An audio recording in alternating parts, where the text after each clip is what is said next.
If you are just joining us, Pope Francis died less than 5 hours ago. Our Mercedes McKay is joining us live from the Cathedral Basilica with the Pope's legacy and also the Archdiocese reaction this morning.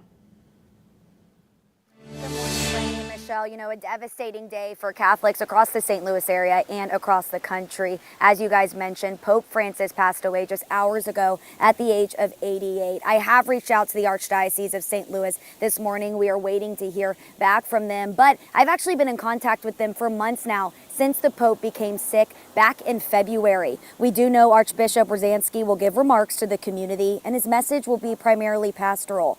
Pope Francis was the first Latin American pontiff and was known for his progressive approach to leading the Catholic Church by reaching out to the LGBTQ+ community and championing the rights of immigrants and the poor. Cardinal Kevin Farrell announced the Pope's death in a statement released by the Vatican around 3 o'clock our time. It reads in part, quote, "At 7:35 this morning, the Bishop of Rome, Francis, returned to the house of the Father. This video was just from yesterday on Easter Sunday when the Pope made his final appearance. He did not preside over Easter services, but he did deliver some remarks from his balcony over St. Peter's Square."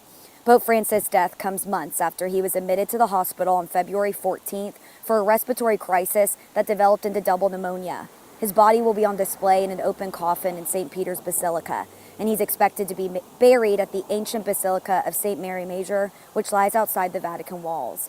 Now, there have been 8 popes over the last century. Pope Francis was elected in 2013 to succeed Pope Benedict XVI, the first pope to resign in more than 600 years.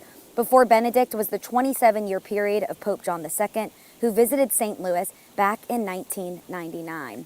Now, Rennie and Michelle, there has been some speculation that Cardinal Raymond Leo Burke, who is actually the Archbishop here in St. Louis from 2004 to 2008, he's one of the 2 Americans that's actually a front runner for who could be the next pope. Now, again, this is all speculation, and this is actually from a book that was released back in 2020 called The Next Pope.